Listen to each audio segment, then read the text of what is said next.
We are now starting with the webinar on recent changes in TDS and TCS provisions. So friends, we have Income Tax Bar Association and All Gujarat Federation. We have thought that we must give chance to new professional brothers and sisters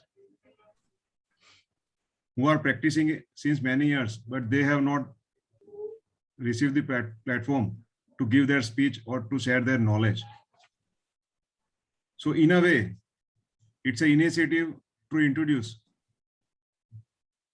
new young professionals who are also capable to deliver a good speech and to give a benefit of their knowledge to all the professional brothers and sisters.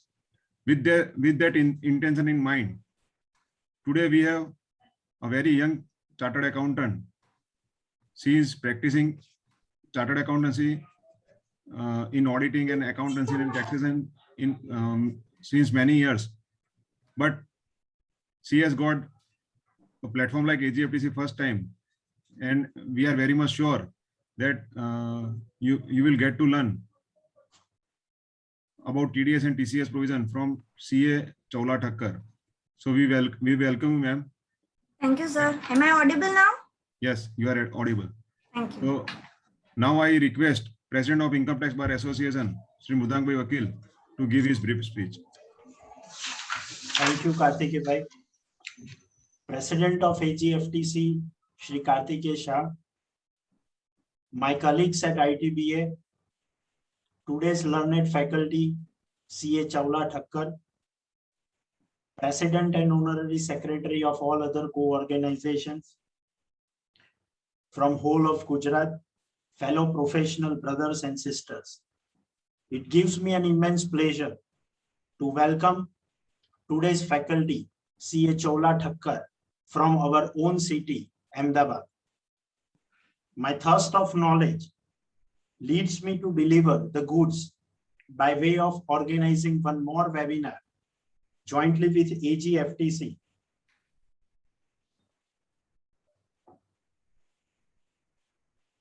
The Finance Act 2021 brought a number of amendments and introduction of new provision which are bound to face. Provision of section 194Q is one of them, inserted with effect from 1st July 2021. So I grab this opportunity to share the knowledge of the legal stalwart and enrich the members as my prime duty in coordination with AGFTC and participating association. It is always a special moment when someone is delivering the lecture, and that too from our own city, Ahmedabad. It gives a special moment and some extra feelings for that speaker. Friends, the subject is very, very interesting one. Section 194Q speaks about TDS for purchase of any goods for paying any sum to any resident seller, whereas sections 206C1H require the seller to collect tax of the consideration received during the financial year exceeding the limit prescribed in the section. The most important part by the selection of the such technical subject, in my humble opinion, if a particular transaction is covered by section 194Q as well as section 206C1H, then TDS under section 194Q will have application and not TCS under section 206C1H. In other words, provision of section 194Q will override section 206C1H. Friends, TDS and TCS, in practically we are saying TDS, but in reality is a very tedious practice. And for that only we have invited today's speaker, Mrs. Chawla Thakkar. I am sure that Mrs. Chawla Thakkar have no room to this issue and enlighten us on every aspect of both the section. Once again, I welcome CA Chawla Thakkar, President of AGFTC Karthikeya Shah, and one and all in this webinar. Thank you very much. Thank you, Mridang Bhai. I here also welcome the Chairman of Direct Tax Committee of AGFTC, CA Sri Bakul Shah, and immediate past president of Income Tax Bar Association, Advocate Asutosh Thakkar. Now I request CA Sridhar K. Shah, Honorable Secretary of Income Tax Bar Association, to introduce today's expert. Thank you, Karthik bhai. We have our today's speaker expert, CA Chola Thakkar. She cleared CA in year 2012 and became the partner of Siddharth Thakkar and Associates in 2015. She has completed bachelor's degree in commerce from HLIC. She is a fellow member of ICAI and she is a seasoned professional with over 8 years of rich experience in handling accounting, auditing, finance, and taxation. During her tenure of professional experience, she has handled work of finalization of books of account, tax audit, MIS, banking activities, filing of statutory returns and documents for GST, TDS, RERA, etc. She was also associated with Radisson Consultancy Mumbai for consultancy work in Hubtown Limited Ahmedabad. She is having good knowledge with ERP softwares of Tally and Oracle. Moreover, she was accounts and audit head of the SEZ Udyog Bhavan, Gandhinagar. In such a smaller span, she has worked in such a diverse area, and I'm sure we will be benefited with her knowledge today. With this, we introduce CA Chola Thakkar, today's speaker. Thank you. Thank you, sir. Good afternoon, everyone. I would like to thank Advocate Karthike Shah, sir, President of AGFTC, Advocate Mrudang Vakil, sir, President of ITBA, and the President and Office Bearers of Baroda Tax Bar Association, Bhavnagar Income Tax Bar Association, the Tax Practitioner Association, Nadiyar, Dahod District Tax Practitioner Association, Tax Practitioner Association, Panchmahal, Godhra, and also Banaskantha District Taxpayers Tax Practitioners Association, Tax Practitioner Association Anand, and South Gujarat Income Tax Bar Association for jointly organizing this webinar and giving me the opportunity to share my knowledge on the topic.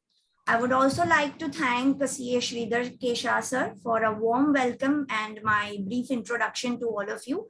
And I'm very obliged by your kind words, sir. Thank you.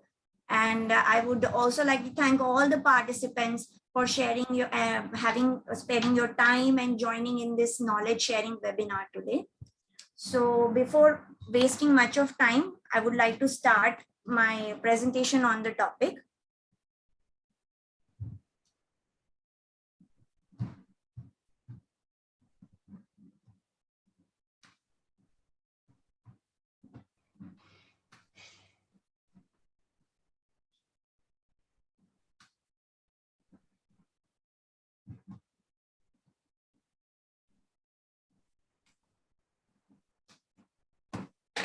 Sir, is my screen presentable now?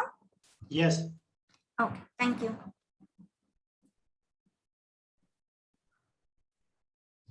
Finance Act 2021 has brought some key changes to the rules related to TDS. The amendments are said to be from effect in India from 1st July 2021. The new norms are directed towards easing the compliance provision for the firms and businesses, and also aiming at easing the process of tax payment in the society. It is said that the new provisions are applicable to the purchase of goods instead of and increase the rate of TDS for non-filers, and the pensioners of the senior citizen are also given benefits. Notably, the changes related to the purchase of goods and accelerated TDS for non-filers will be applicable from 1st of July 2021.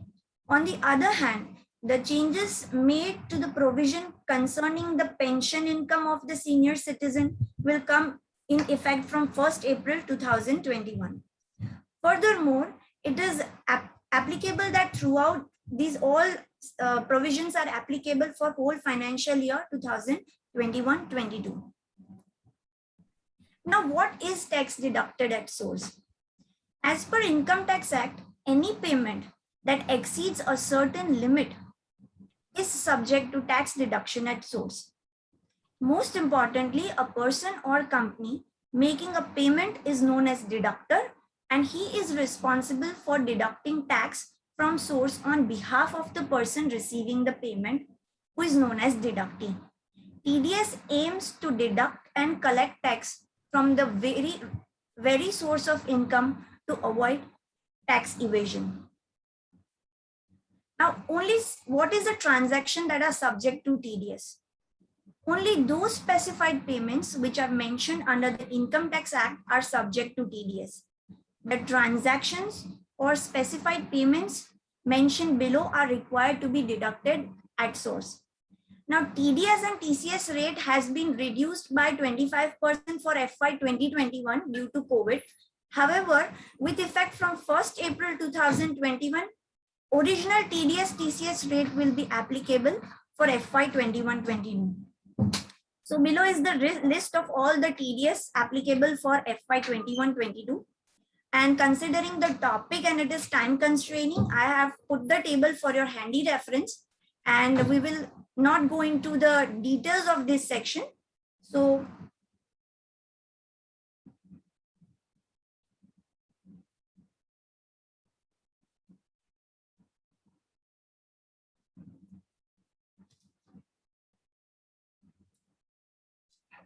yes. Now, apart from TDS, government continues to strengthen its database by collecting information through various other modes of SSE, like GST returns and annual compliances, filing of various SEBIs and guideline under various allied laws. Even in real estate, transactions are captured at state level registration, and they are making PAN mandatory for all the allottees, and all the information related are taken by punching the PAN as a mandatory thing. Then information from banking channel, financial intermediaries, and stockbrokers all have to have that PAN mandatory thing from now onwards. So by Finance Act 2020 onwards, they are trying to capture every possible transaction by having a section 206C1H and section 194Q. Now, following are the recent changes in TDS and TCS. First one is amendment in section 194.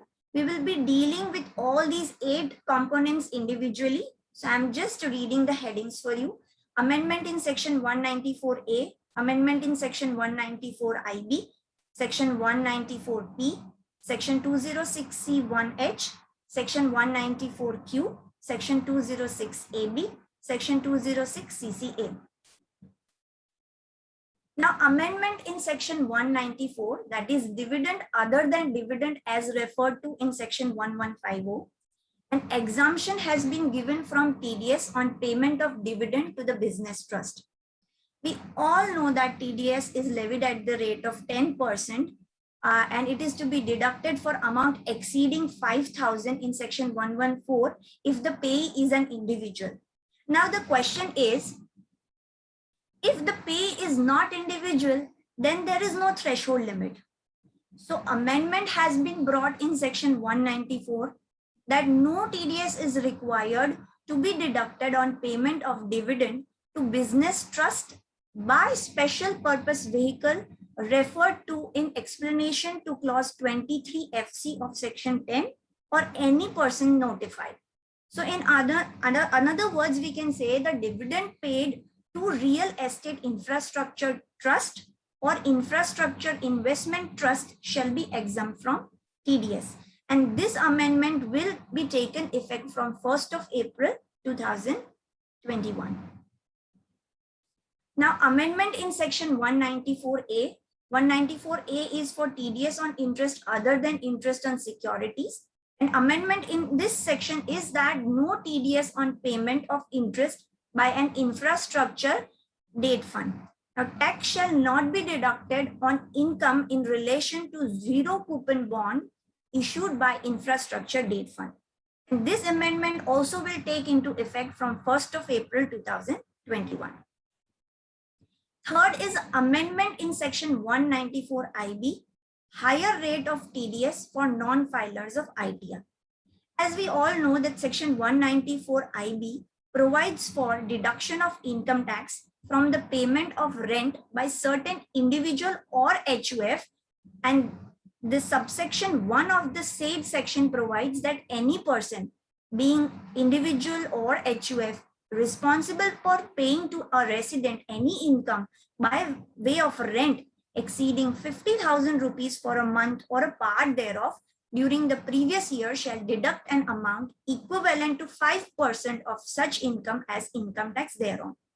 So amendment is brought in this section that in case of tax is required to be deducted as per provision of section 206AA, that is non-furnishing of PAN, or section 206AB, higher return of income tax for non-filer of TDS of returns. Such deduction shall not exceed the rent payable for the last month of previous year or the last month of tenancy as the case may be.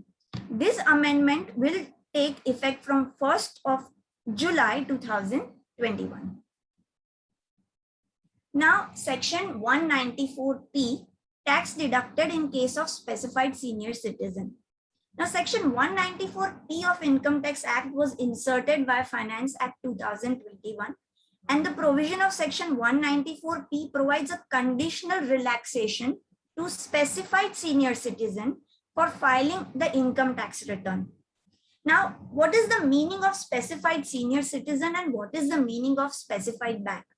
So before going through and understanding the provision of 194P, it is important to understand the following two terms. That is, what is specified senior citizen and what is specified bank. So first, what is a specified, who is a specified senior citizen? The person will qualify as a specified senior citizen if it satisfies the following 4 conditions.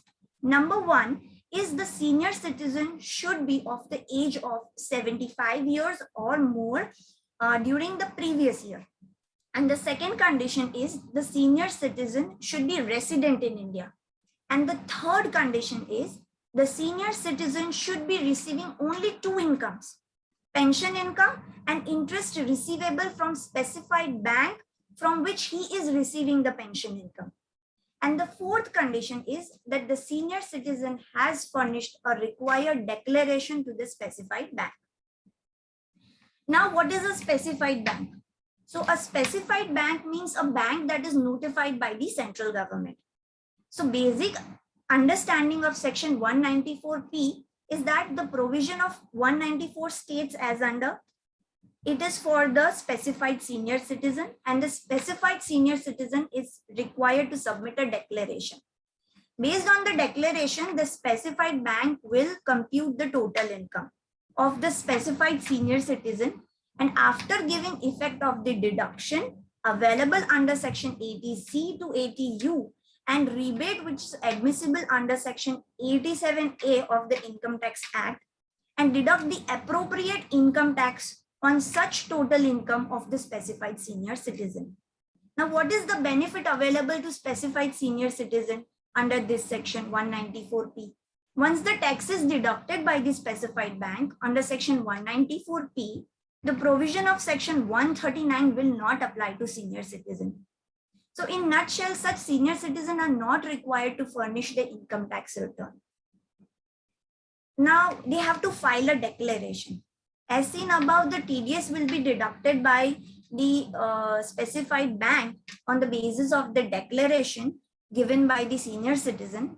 The declaration would state different conditions like what is the total income and what is his or her deduction under section 80C to 80U, what is the rebate available. Then declaration should confirm that he has income from pension and interest only. However, it is also important to note that here there is no format yet given by the department or in which they should give specific declaration. There is no pro forma of that format issued yet. And this will come into effect from 1st of April 2021. Now, section 206C1H, TCS provision on sale of goods.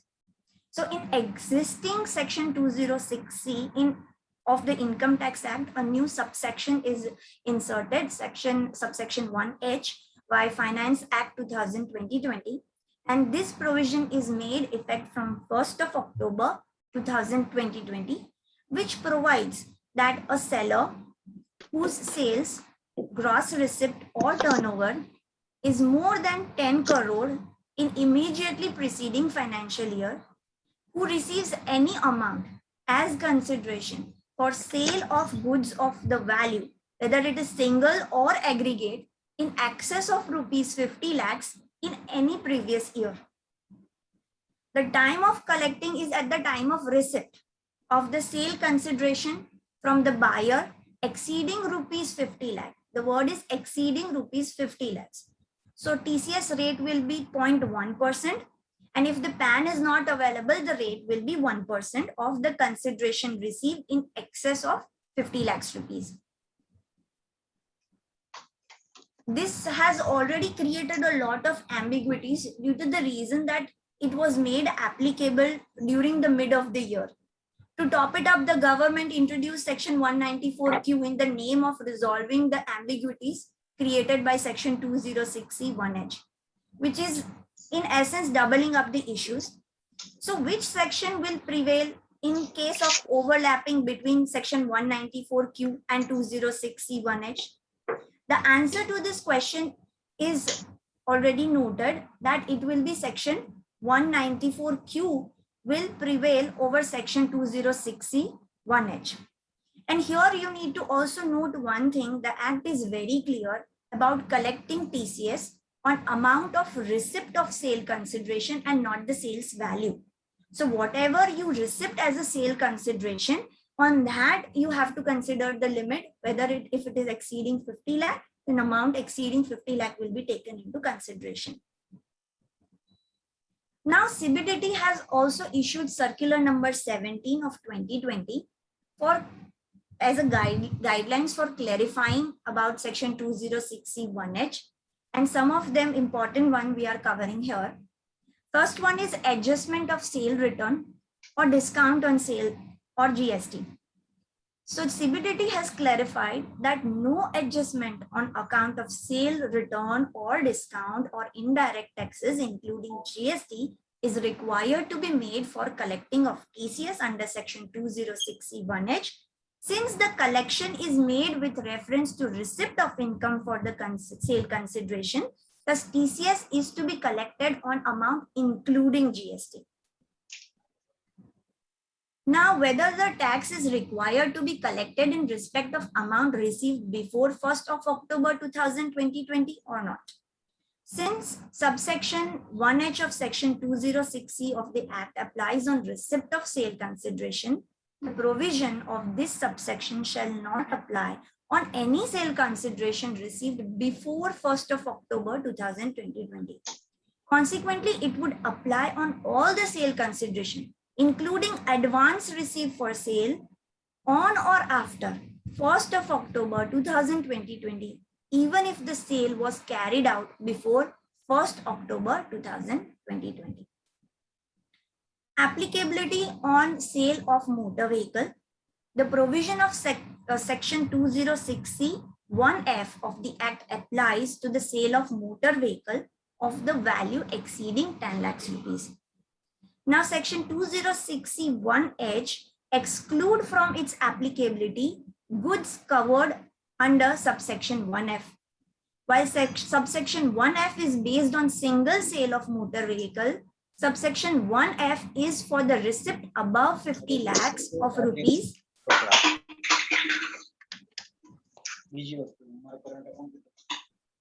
during the previous year against the aggregate sale of good.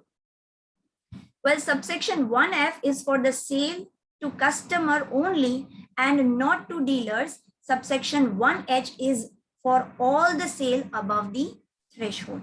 We will see a diagrammatic representation of this issue on the later part of this PPT, where we will studying about the 194Q and 206C(1)H applicability. So I'll put this thing in detail in pictorial representation on a later part. Now, Section 194Q provision. Now, Section 194Q was newly inserted in the Income Tax Act 1961 by Finance Act 2021, which was applicable with effect from 1st July 2021. Now, what is the intent of this provision?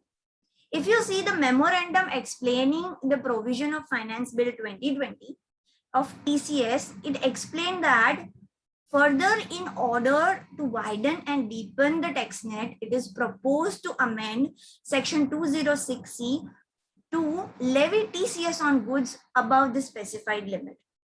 No such rationale explanation is provided by Finance Act 2021, but perhaps the intent is same, except that now it has changed the focus from TCS to TDS. So let us understand the provision in brief. The buyer who is responsible for paying any sum to resident, the word is resident, for the purchase of any goods, it includes even capital goods, is required to deduct the TDS. TDS is to be deducted only if the value or aggregate value of good exceeds rupees 50 lakhs in previous year. The rate will be 0.1%, and if PAN is not furnished, it is going to be 5% of the purchase value exceeding 50 lakhs rupees. So total value minus 50 lakh will be the value on which TDS will be charged.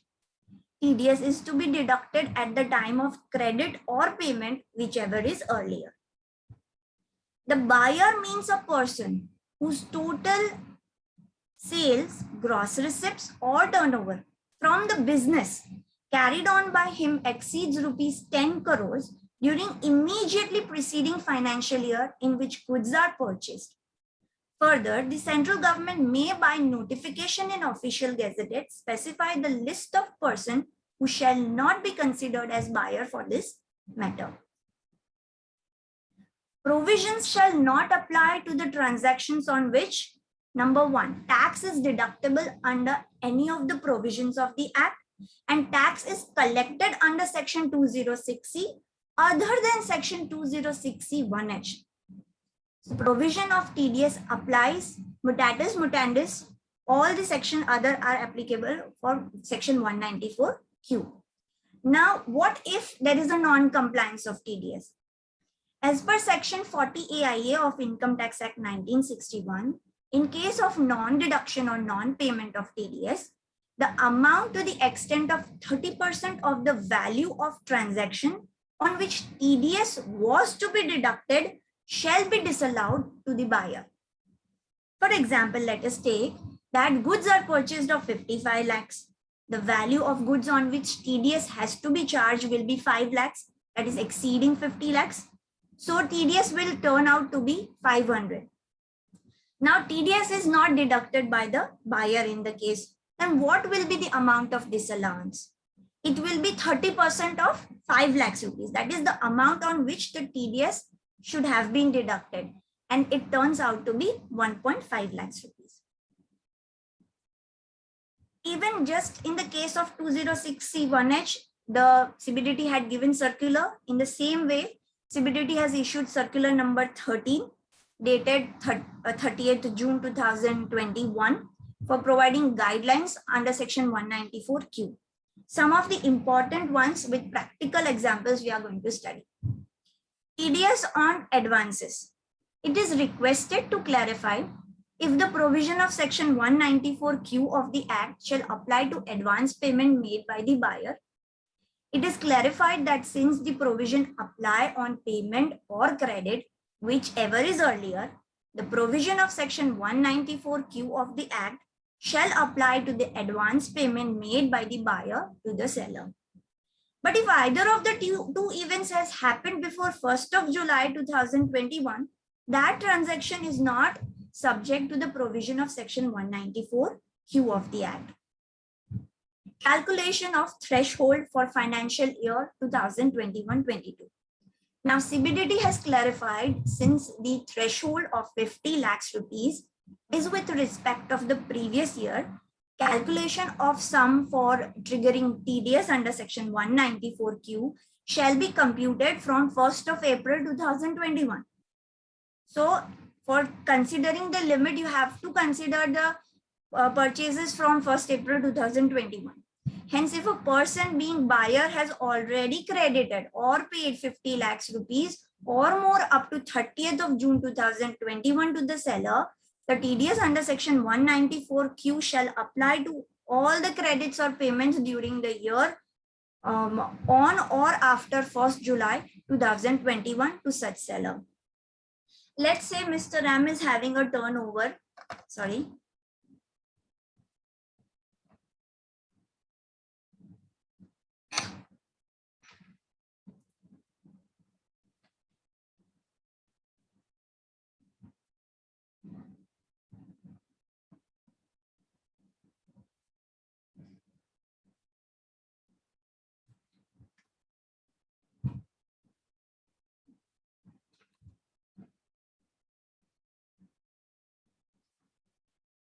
Let us say that Mr. M is having a turnover in immediately preceding financial year of 11 crore. So it is above 10 crore in all the cases.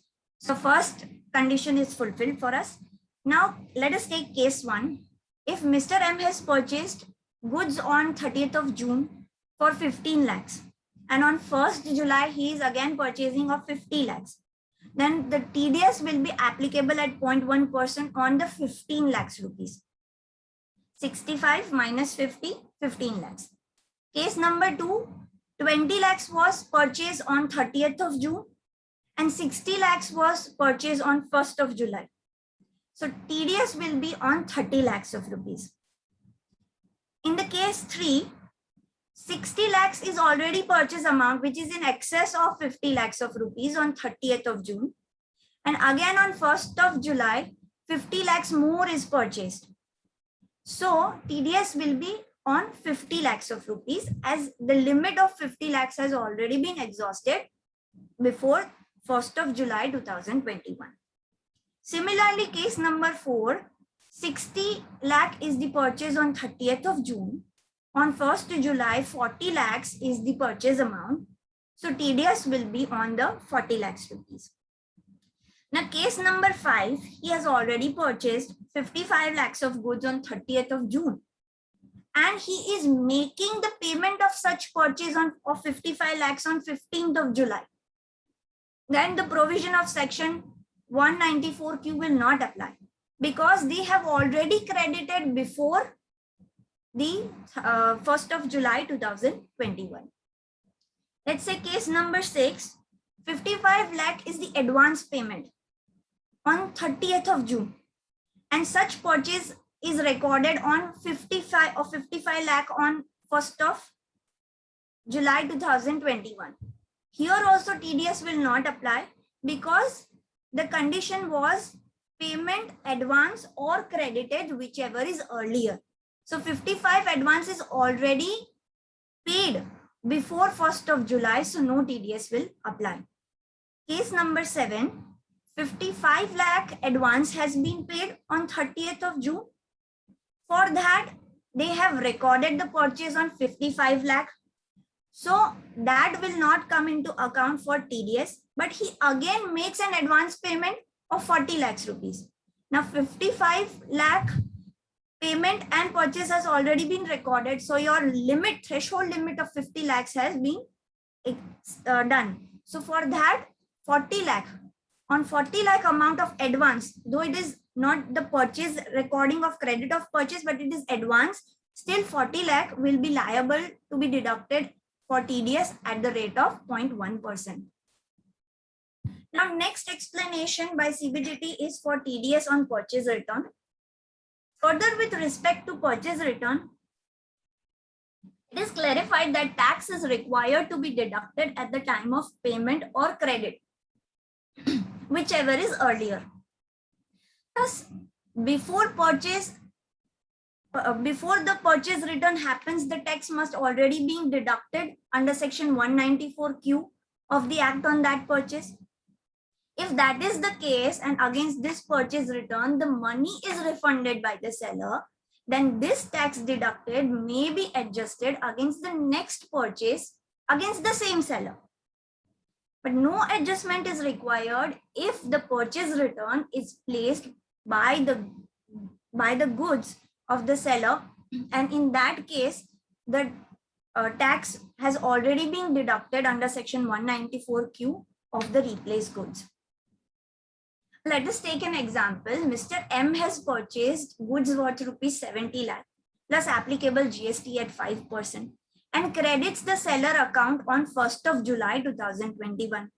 However, he returns the goods worth 10 lakhs on 15th of August 2021. He purchases another trash of good of 30 lakhs from the same seller on 20th of August. Mr. X turnover from the business of FY 2021 was 11 crore rupees. Now, TDS under section 194Q for the first trash will be of 2000 rupees. That is amount exceeding 50 lakh, 70 minus 50, 20 lakhs. On that, it will be 0.1%, and the same will be deposited on or before 7th of August 2021. Now, after that, there is a purchase return as well as new purchases in the August month. So, in order to incorporate the due effect of the subsequent purchase return of 10 lakh, the corresponding excess TDS of 1000 rupees on such purchase return is required to be adjusted from the TDS of rupees 3000 under section 194Q on the next purchase of rupees 30 lakh from the same seller. So net TDS of rupees 2000 is required to be deducted under section 194Q in respect of the second purchases on 20th of August 2021 and deposit same on or before 7th of September 2021. Now, the third explanation by the CBDT is on TDS on GST. Accordingly, with respect to TDS under section 194Q of the Act, the CBDT has clarified in line with via circular 23 of 2017 dated 19th of July 2017 that when tax is deducted at the time of credit of the amount in the account of the seller and in terms of the agreement or contract between the seller and the buyer, the component of GST comprised in the amount payable to the seller is indicated separately. Tax shall be deducted under section 194Q of the Act on the amount credited without including such GST.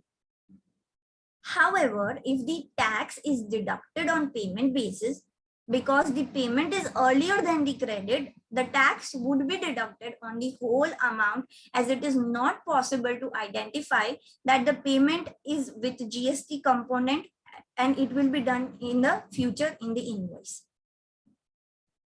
Now, let's have an example on this also.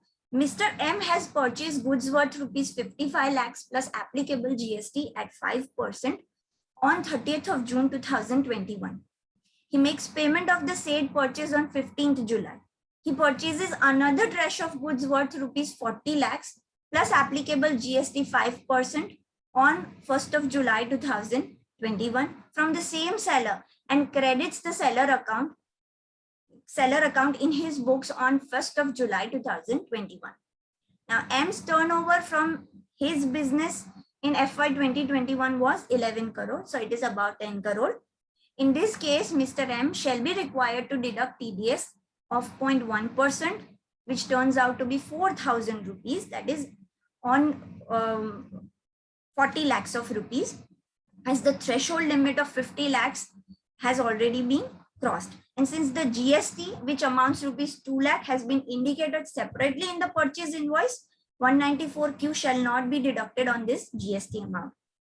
It is to be noted here that the payment of 55 lakhs made by him on 15th of July towards purchases which are already debited on him on 30th of June shall not be liable to deduct for TDS under section 194Q.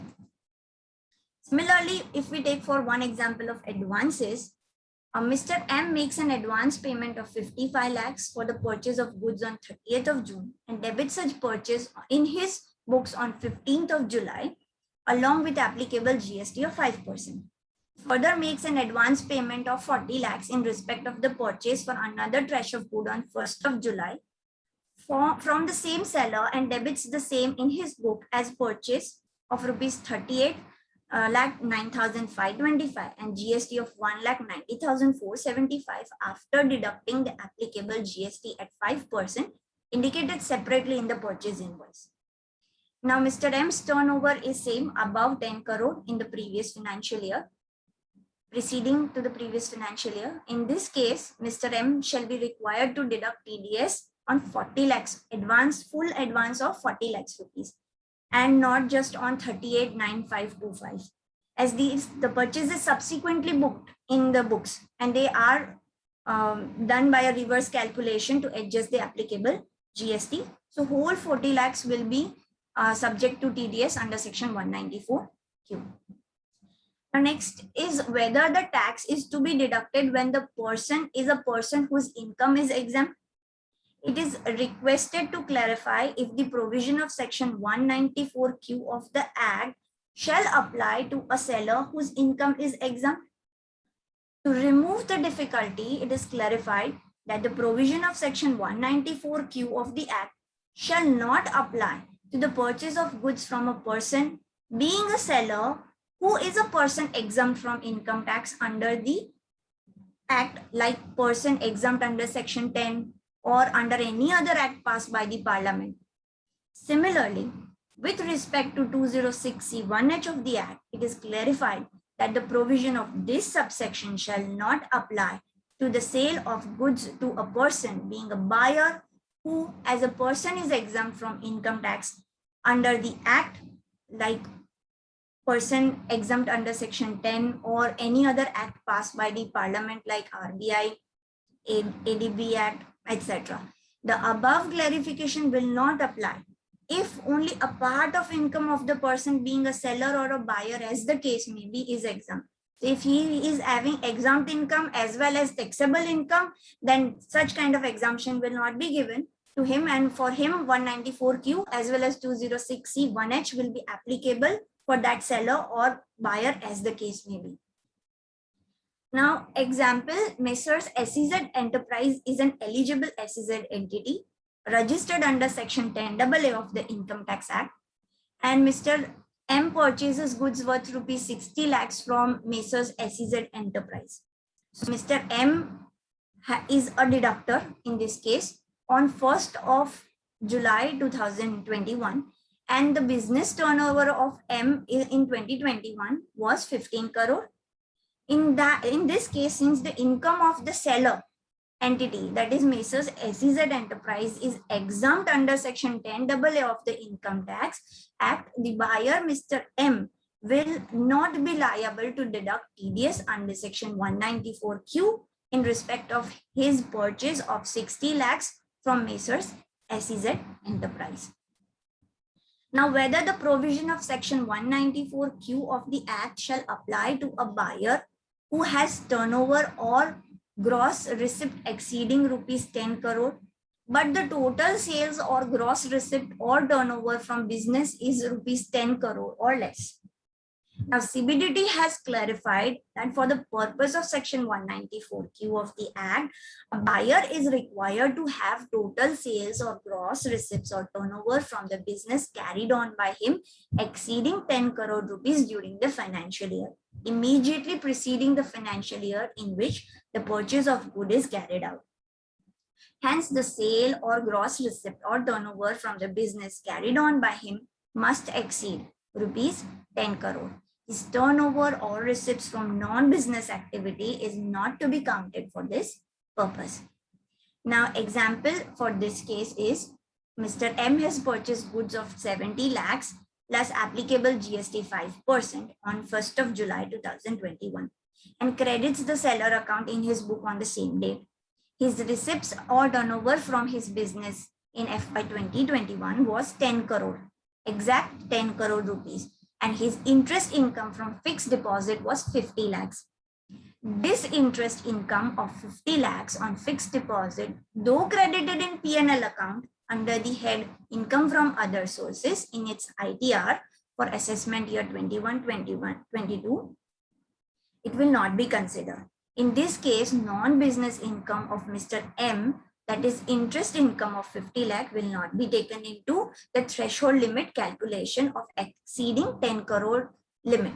Since the business receipt is 10 crore, it is not in excess of specified limit of 10 crore. He is not liable to deduct any TDS on any purchases under section 194Q for financial year 21-22. So below question arises whether the provision of section 194Q of the Act shall apply to the buyer in the year of incorporation. The clarification is no, it is not applicable in the year of incorporation, as there is no preceding financial year having turnover exceeding the specifying limit. Applicability on the imports.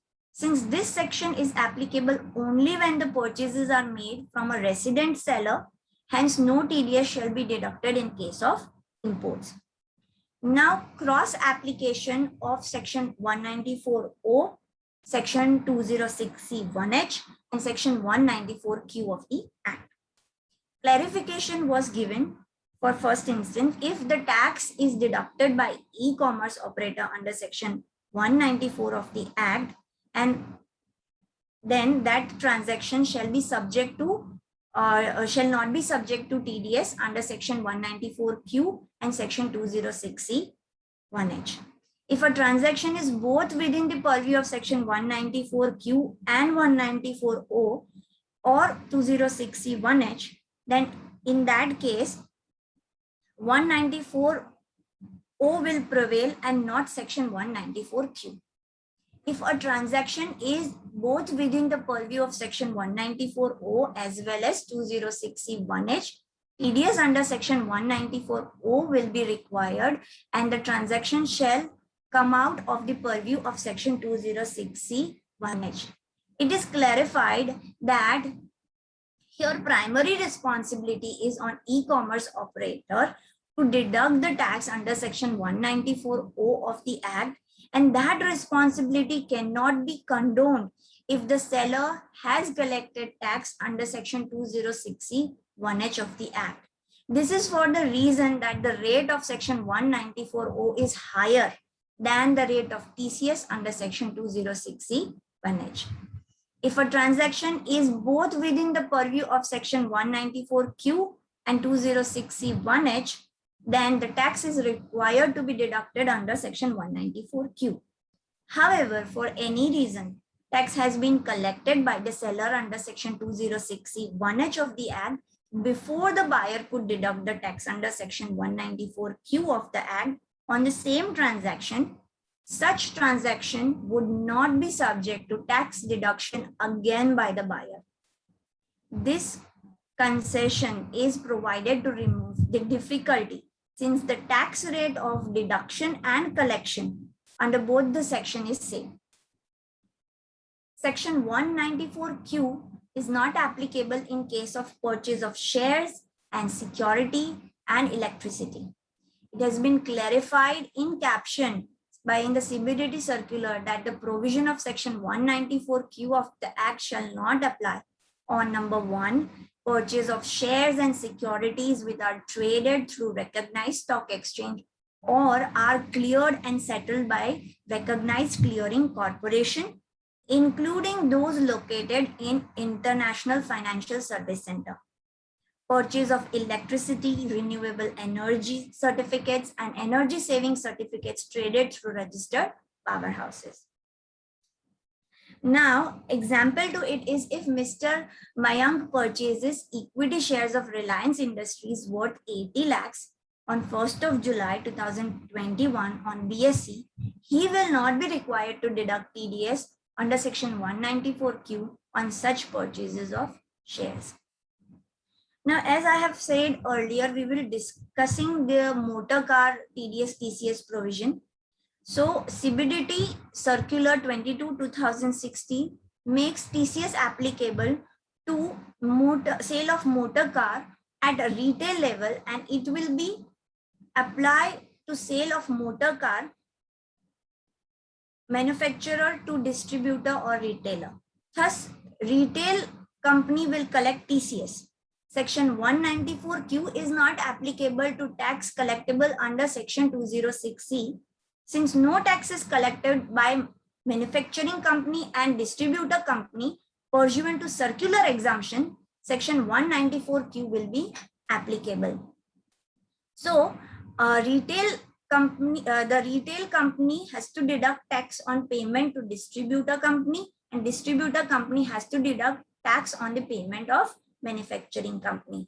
But the retail company, in nutshell, we can say, will keep collecting TCS from the customer, and when retail company will pay to the distributor company, he will deduct TDS under Section 194Q, and when distributor will pay to manufacturing company, he will again deduct TDS under Section 194Q. So now all the chains are covered under TDS provision.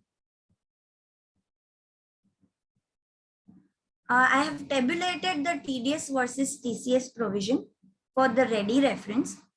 I will not go into the detail of each and every one, but the one which are new, we can go through them. So obligation, as we said, buyer and seller, and the limit is on same for both, 10 crore. Transaction limit also same, 50 lakhs. Nature of payment is on purchase. Here it is consideration, and here it is credit or payment earlier, and 206C1H, it is on receipt basis. Rate we have already discussed, not applicability also we have discussed, and deductee, deductor in this case of 194Q is any person who is resident, that is seller will be the deductee. And in case of the 206C1H, it will be the collectee, the person who purchases the goods but does not include government or local authority or importers. Now exemptions are there under Section 194Q, as you know, is applicable for payment to the resident. Thus by implication, the import payment to non-resident are out of the scope. So purchases from entities specified in Section 196 are exempt. So if you purchase from the entities that are specified in Section 196, you will not deduct TDS from purchase from those entities. They are government, RBI, corporation established by or under Central Act, which are exempt under the income tax. Conversely, if the TDS on purchase by the above agency from anyone are not exempt. So if a government makes purchase, then they have to deduct TDS under Section 194Q. Exemption for 206C1H will be export of goods are out of India, then central government, state government, any embassy, high commission, any trade representative of foreign state, a local authority as defined in explanation to Section 1020, a person importing goods into India, they all are exempted. In both the cases, TAN is required. Due date, as you know, is 7th of the subsequent month. For March, it is 8th of April. Quarterly statement is 26Q, and in the other case, it is 27EQ. And certificates in the form of 16A, and in the case of TCS, it is 27D. Treatment of debit note and credit note, as we have already seen, it is clarified in circular that it has to be, the money is refunded by the seller, then it has to be adjusted in the next purchases.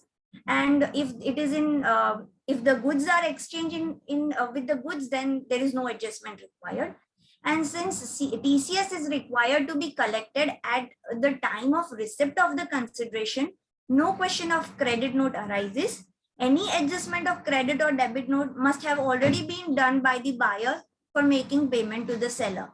It has been clarified by way of CBDT Circular number 70, 2020. Disallowance of expense, if you do not deduct the TDS, as we see for the non-compliance, 30% to the expense will be disallowed. Such case is not for TCS under Section 206C1H. It is not applicable. Now, practical implication of introduction of same type of provision in Section 194Q and Section 206C1H. The introduction of Section 194Q will certainly create confusion, both on the seller and the purchaser. Now the burden will shift from the seller to the purchaser in the same cases, and in the other cases, the seller will continue to collect the TCS. Anyways, the law is law and we have to follow it. So draft of letter from purchaser to the seller is given in the below slide, which you can refer whenever this PPT is circulated. And the law has made, hence, so we have to follow, and for that we have, for having a smooth functioning, we better have a communication and resolve all the issues before 1st of July, which must have already been done as we are in the month of September. So now you have two types of dealers. One is TDS and the other group is TCS dealer. So you can just go through it.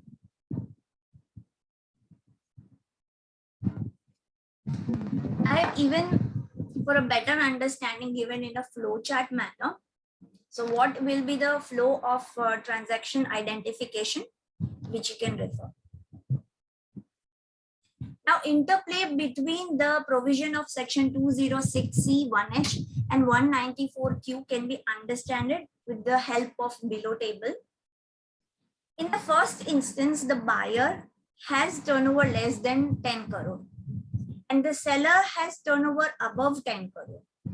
So you can see here that first condition of having above 10 crore is not fulfilled. So it will straight away become a not applicable thing for section 194Q. Still, we will see the instances whether TCS will apply in which cases. Purchase by buyer is above 50 lakhs. Receipt by seller is also above 50 lakhs. So TCS will apply because his turnover is greater than 10 crore and he has received above 50 lakhs rupees. Second is the buyer has purchased below 50 lakhs and the receipt of the seller is above 50 lakhs. Then in that case, TDS, as you know, will not apply, but TCS will be collected by the seller. Now, the purchaser has purchased above 50 lakhs and the receipt by the seller is below lakh. Though the purchase is above 50 lakhs, but turnover is less than 10 crore, so 194Q will not trigger, and the receipt is below 50 lakhs, though his turnover was above 10 crore, TCS will not apply. Now, if the purchase by the buyer is below 50 lakh and the receipt by the seller is also below 50 lakhs, so none of the provision of section 206C 1H or 194Q will apply. Next instance is where the turnover of buyer is greater than 10 crore and the seller's turnover is less than 10 crore. So the condition of seller having turnover is not fulfilled. The purchase by the buyer is above 50 lakhs and the receipt by seller is also above 50 lakhs. So TDS will apply by the buyer and not the TCS. Now, if the purchase by the buyer is below 50 lakhs and the receipt by the seller is above 50 lakhs, none of the provision will apply because the receipt by the seller, though more than 50 lakhs, his turnover criteria is not fulfilled. Now the buyer has purchased above 50 lakh, recipient has the receipt of the seller is below 50 lakh, so TDS will apply.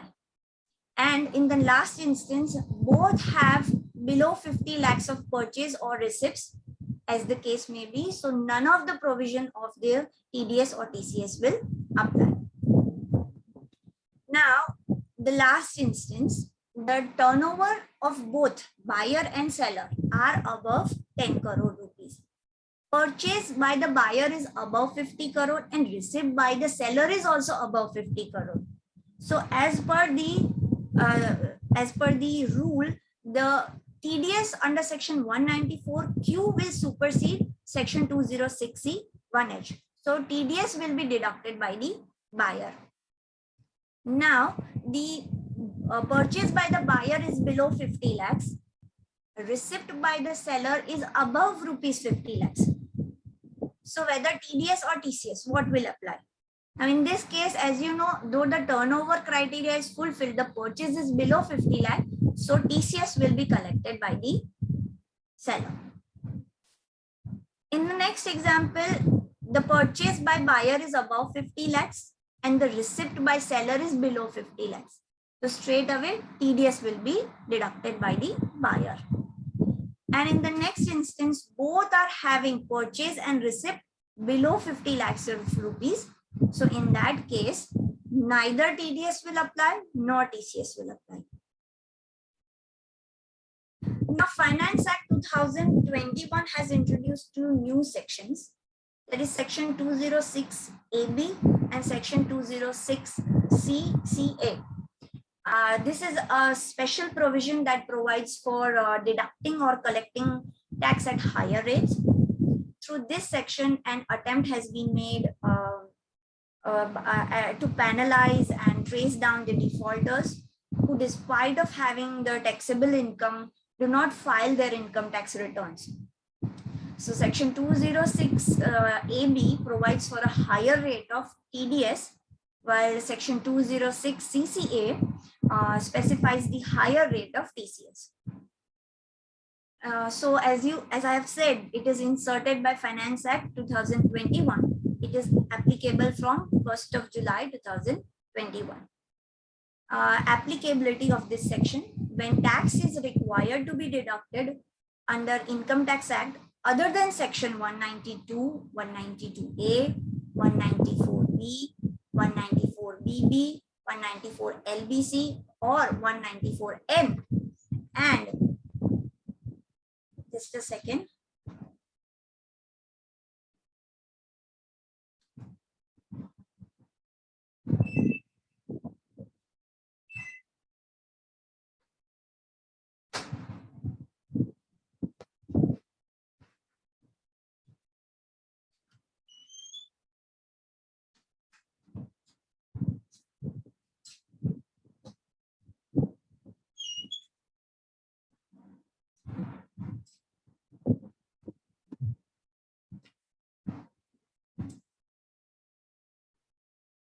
Give me a moment, my screen has been hanged.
I'm sorry for the inconvenience, but my system has been hanged. Just give me a few more minutes.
Hello. Yeah. Am I audible? Yes. Sorry for the inconvenience. So I was on the applicability of the section. When the section is required to be deducted under Income Tax Act, other than section 192, 192A, 194B, 194BB, 194 LBC, or 194N, and the recipient is specific person has not filed income tax return for both of the immediately two assessment years relevant to the previous year, and the aggregate amount of TDS or TCS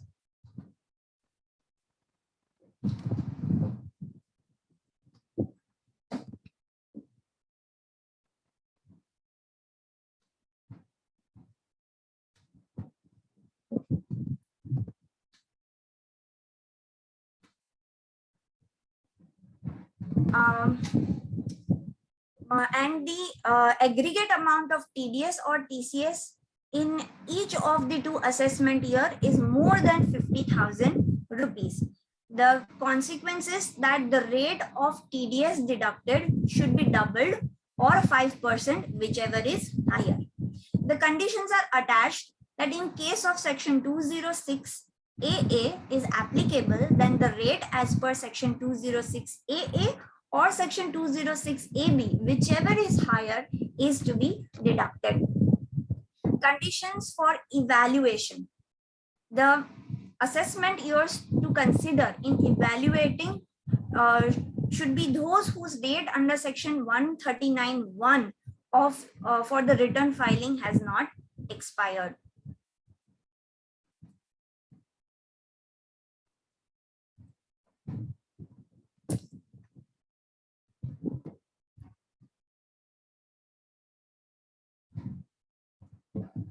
Section 206 CCA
Section 206 CCA of Income Tax Act, deduction at source at a higher rate for certain non-filers, that is specified person for income tax return.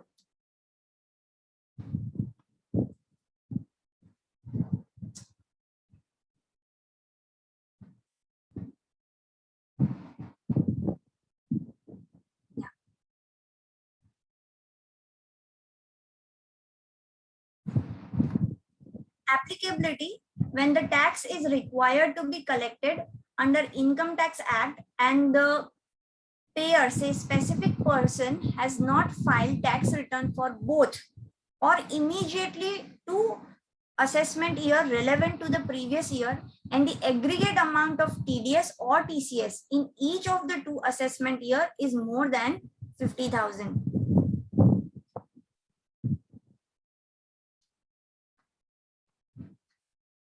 Consequences will be the rate of TDS deducted should be doubled or 5%, whichever is higher. Now, conditions are attached in section 206 AB also, that in case section 206 AA is applicable, then the rate as per section 206 AA or section 206 AB, whichever is higher, is to be deducted. Now, conditions for evaluation is same as that was in case of 206 AB, that the assessment year to be considered in evaluation will be those for which the return filing date has not been expired. Now, what are the exemptions from section 206 AB and section 206 CCA?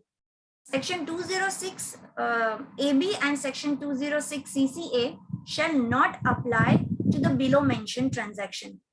When section 192 is applicable, that is where the TDS is to be deducted on payment of salary.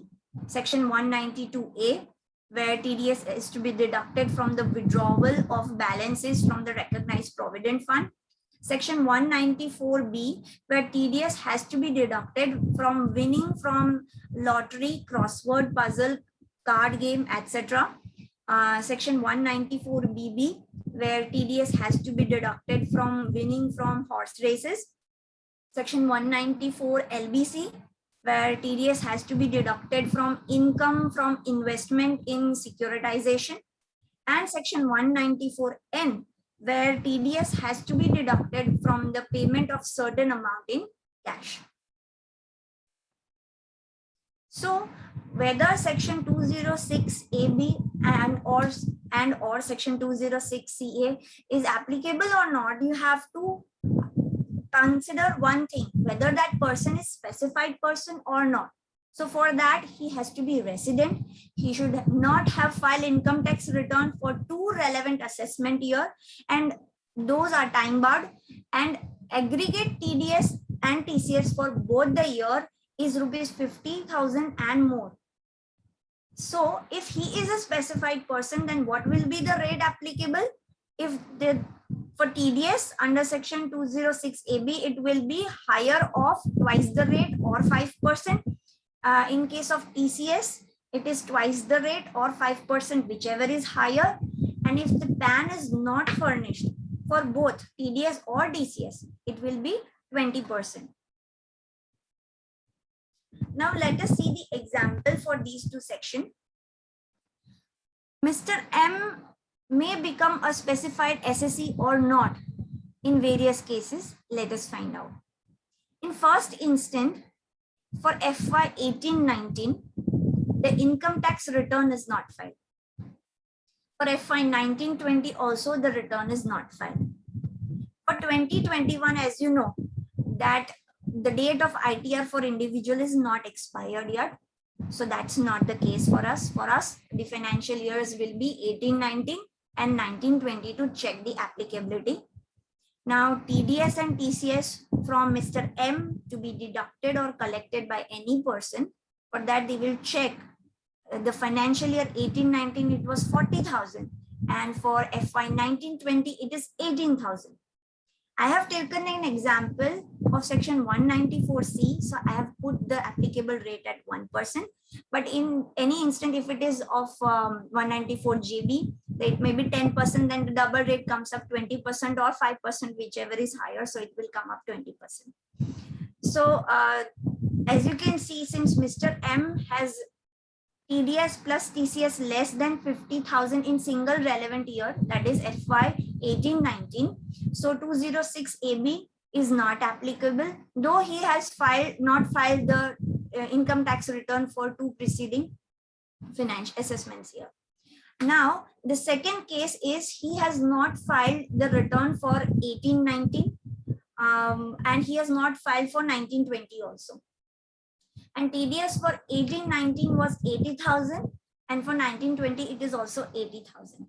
Since he has defaulted in filing the ITRs and TDS plus TCS is equal to or more than 50,000, so 206 AB applies for the deductor to deduct TDS, or 206 CCA applies for the collector, any person, to collect TCS from Mr. A at a higher rate. That is double the rate of 1% is going to be 2% or 5%, whichever is higher. So in this case, it will be 5% under section 206 AB. Now, he has not filed the return in the third case for FY 18-19, but he has filed the return for 19-20. So, to check the criteria of TDS total amount for both the year is irrelevant. Since he has filed a single year return, so he is not a continuous defaulter of 2 years. So section 206 AB will not apply, and it will be charged at a regular rate of 1% under section 194C. And in the last instance, he has already filed the return for 1819 and 1920. So straight away 206 AB is not going to be applied. This exercise has to be done on a yearly basis by the deductors or the collectors. Now 206 AB and section 206 CCA compliance utility. To ease this compliance burden, the CBDT has issued a new functionality of compliance checker for section 206 AB and section 206 CCA. This functionality is already functioning through the portal, and I have also provided the link for that. In that link, you can check the bulk PAN verification option is available. Step-by-step guidance is provided. And utility also provides the information of PAN validation, Aadhaar linking status, and section 206 AB compliance.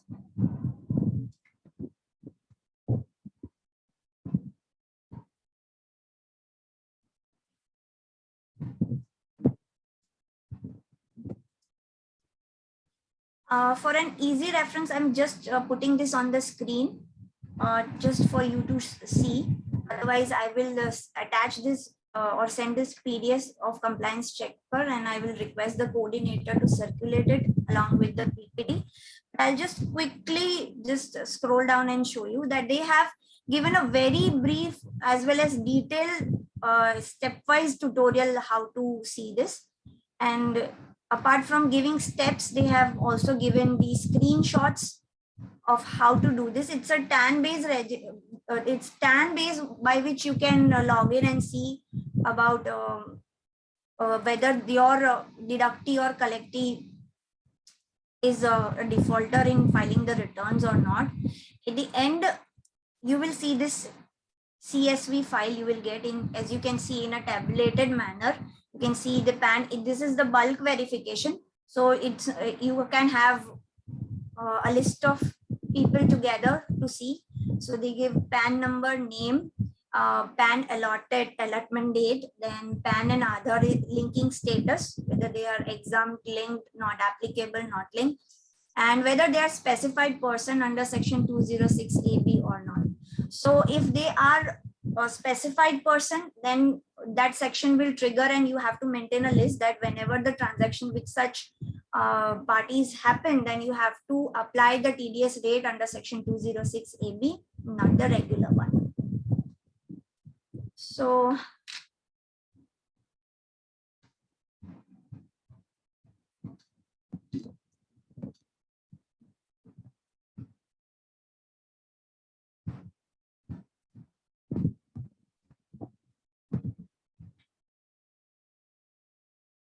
I would like to thank all the participants for joining the webinar, and I hope you enjoyed. I have finished, I think so, half an hour earlier, but I hope you enjoyed the presentation on the today's topic.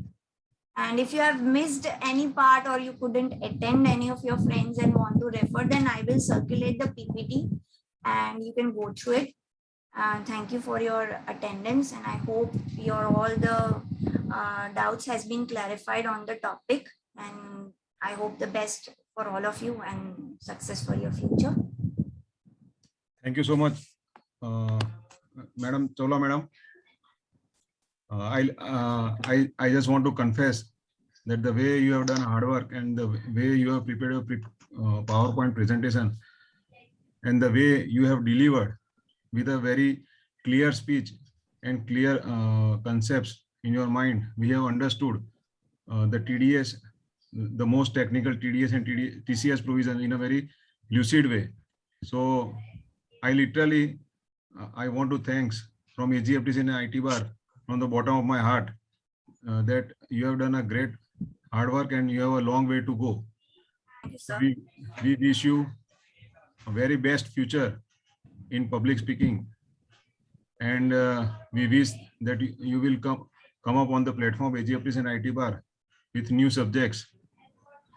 And I request that you have prepared a very nice PowerPoint presentation, and we want to circulate it amongst our both the association members for their benefit. So we are taking that liberty, and thus we have introduced you. We want to introduce many young professionals, taxation professionals, through platform AGFTC and IT bar, so that our members can benefit, take the benefit of their knowledge. With these words, I request Honorable Secretary of AGFTC, Shri Dhruvin Bhai, to give vote of thanks. Sorry, just a second. I request Honorable Treasurer, CA Shivam Bhavsar, to please give the appreciation certificate to Madam CA Chola Thakkar.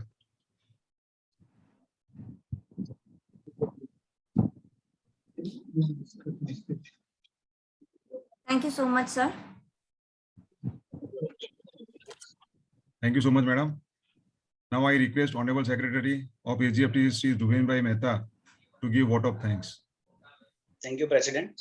I on behalf of AGFTC and IT bar, extend a very hearty vote of thanks to the dignitaries, our eminent speaker, and all participants. I would like to extend a special thanks to our eminent speaker, CH, for enlightening our members with her knowledge. I also like to extend my thanks to all our members association for joining in this webinar. Once again, thank you all. Thank you. Thank you. So we are ending this webinar. Once again, thank you so much, Chola Madam, for delivering your speech. Thank you so much. 10 minutes.